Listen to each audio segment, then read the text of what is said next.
அல்ஹம்துலில்லாஹி வஹ்தா வஸ்ஸலாத்து வஸ்ஸலாமு அலா மல்லா நபிய பாதா. எல்லா புகழும் அல்லாஹ் ஒருவனுக்கே உரித்தாகட்டுமாக. அவனுடைய சலாத்தும் சலாமும் இறுதி தூதர் முஹம்மது ஸல்லல்லாஹு அலைஹி வஸல்லம் அவர்கள் மீதும் நல்லவர்கள் அனைவர்கள் மீதும் நம் அனைவர்கள் மீதும் உண்டாவதாக. அன்பான சகோதரர்களே, அல்லாஹுடைய மகத்தான கிருபையினால் ரமலானை நெருங்கி கொண்டிருக்கிறோம்.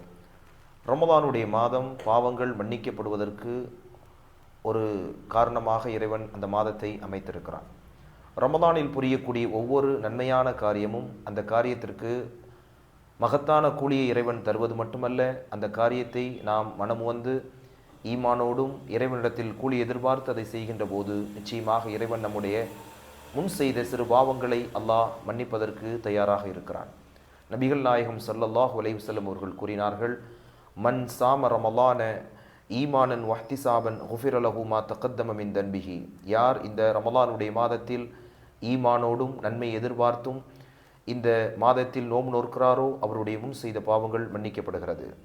அதைத் தொடர்ந்து பெருமானார் ஸல்லல்லாஹு அலைஹி வஸல்லம் சொன்னார்கள், ஒமன் காம லைலத்துல் கத்ர் ஈமானன் வஹ்திசாபன் குஃபிர லஹு மா தகத்தம மின் தன்பிஹி. யார் இந்த மாதத்தினுடைய இறுதி பத்தில் அமைந்திருக்கக்கூடிய லைலத்துல் கத்ர் இரவில் நின்று வணக்க வழிபாடுகளை செய்கிறாரோ அவருடைய முன் செய்த பாவங்களும் மன்னிக்கப்படும் என்று பெருமானார் கூறினார்கள். ஆகவே இந்த ரமலானுடைய மாதம் நம்முடைய பாவங்களை மன்னிப்பதற்கு இறைவன் நமக்கு தந்த ஒரு மகத்தான வாய்ப்பாகும். நல்ல காரியங்களை முனைப்போடு செய்கின்ற போது அதற்கான நன்மைகளை வாரி வழங்கக்கூடிய இறைவன் அந்த காரியங்களை ஈமானோடும் நம்பிக்கையோடும் செய்யும் போது நம்முடைய பாவங்களை அல்லாஹ் மன்னிப்பதற்கு தயாராக இருக்கிறான். எனவே இந்த மாதத்தை நாம் நல்ல ஆர்வத்தோடும் நல்ல எண்ணத்தோடும் அடைந்து நற்காரியங்களில் ஆர்வத்தோடு செய்யக்கூடிய நன்மக்களாக அல்லாஹ் நம் அனைவரையும் ஆக்கியருள் புரிவனாக.